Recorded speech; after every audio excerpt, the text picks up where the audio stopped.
What do we get when two rappers who are legends on two different coasts in America collaborate in music? Well, the West Coast rappers are trying to dethrone Snoop Dogg, and his potential collaboration with Drake might be at the core of this conflict. Snoop Dogg is recognized as one of the pioneers in the West Coast rap music scene. He has risen to stardom while uniting generations and capturing the informal Californian spirit.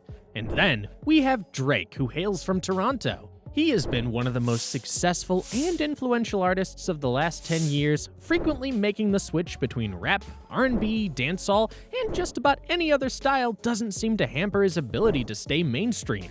The collaboration between Drake and Snoop Dogg is not like any other achievement in the man's Hall of Fame.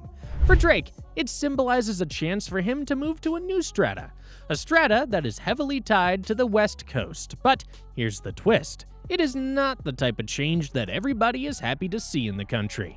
It was barely 24 hours after the announcement that the street began to fill with talks of how some West Coast rappers were not comfortable with the idea of an interloper like Drake crashing into their place.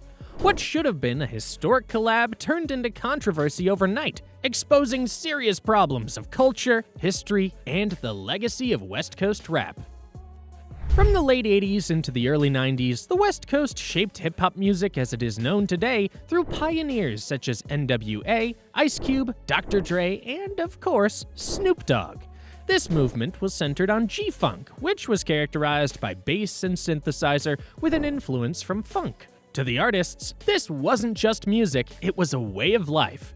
Snoop Dogg's debut album, Doggy Style, came out in 1993 and was the epitome of the West Coast. The album was produced by Dr. Dre and secured Snoop Dogg's position as one of the West Coast's best, thanks to songs such as Gin and Juice. The G-Funk era provided the West Coast sounds that differentiated the region from the East Coast rap scene, which was mostly driven by Nas, Biggie Smalls, and Wu-Tang Clan. But the West Coast legacy wasn't limited to music, it was focused on representation culture. It then became a voice for the neglected society in Los Angeles as it portrayed the hardships of life in an urban center. The music was not made thoughtlessly, and it touched on issues concerning gang violence, police brutality, and even the struggle to exist in harsh conditions. This is what has continued to make West Coast rap a force to reckon with in hip-hop to this date. This is a tradition that West Coast rappers simply must defend. It must be understood that it is not just a type of music, but a defining element of the cultural identity of the region.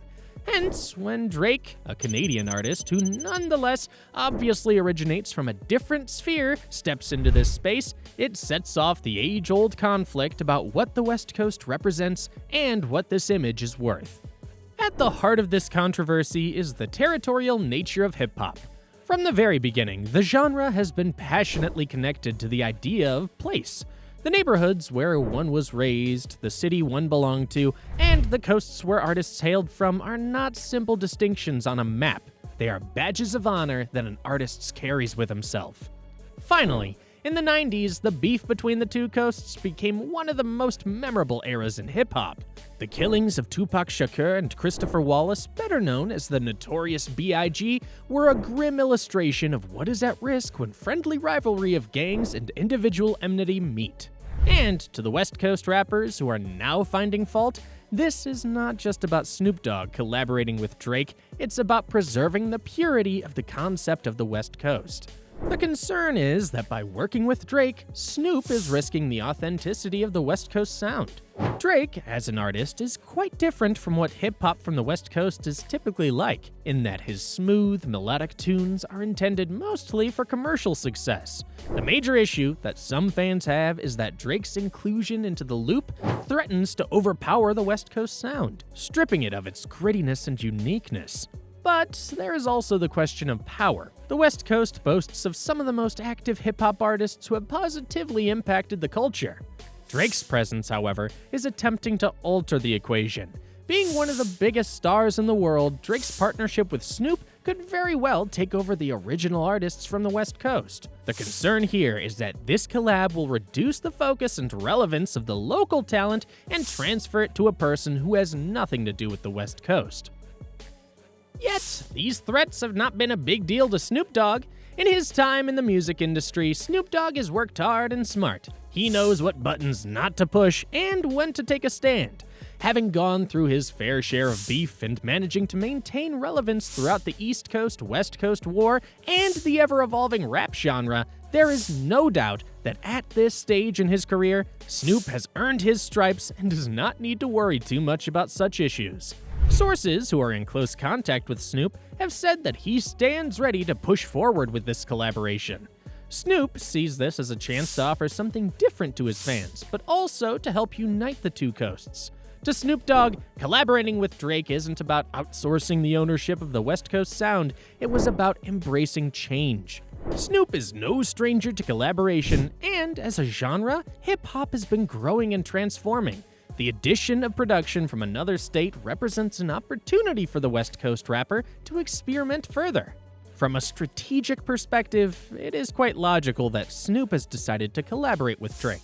The music industry is a very dynamic one, and in the current world where streaming figures and one-hit wonders are the norm, staying at the top alone is a hard task. In associating himself with Drake through the song, Snoop gets some assurance that his name will continue to elicit mentions due to the success of the artist in the last decade. It's a power move and is a sign of Snoop's flexibility in the new hip-hop environment. From Drake's point of view, it is another shot to amplify an already formidable reach. Drake has been very consistent in proving that he is a versatile artist. He's been able to switch between rapping and singing, and from R&B and Afrobeat to dancehall and other subgenres. He has worked with artists from all over the world. Drake's versatility has been one of the key factors that have placed him on the international map, and this combination with Snoop Dogg is another demonstration of this fact. However, when Drake decides to enter the world of rap on the West Coast, there are certain challenges that he has to face. Nevertheless, some still view him as an immigrant, a Canadian artist who is not from the streets as most of his West Coast counterparts are. Teaming up with West Coast artists isn't a strategy Drake has applied before, and teaming up with Snoop Dogg, who is one of the legends of West Coast rap history, is an even greater task. The threat posed by some of the West Coast rappers is that no matter how successful Drake becomes, he is walking into a region that is not necessarily ready to embrace him. Anglo hip-hop is inherently territorial, which is why some of the West Coast performers view Drake as a trespasser, an enemy that seeks to upset the established hierarchy of the region's native artists. But if there is one thing that Drake has been consistent with in his career, it's his desire to keep trying the new. If you loved this, check out the other videos below to view more interesting comparisons and current topics.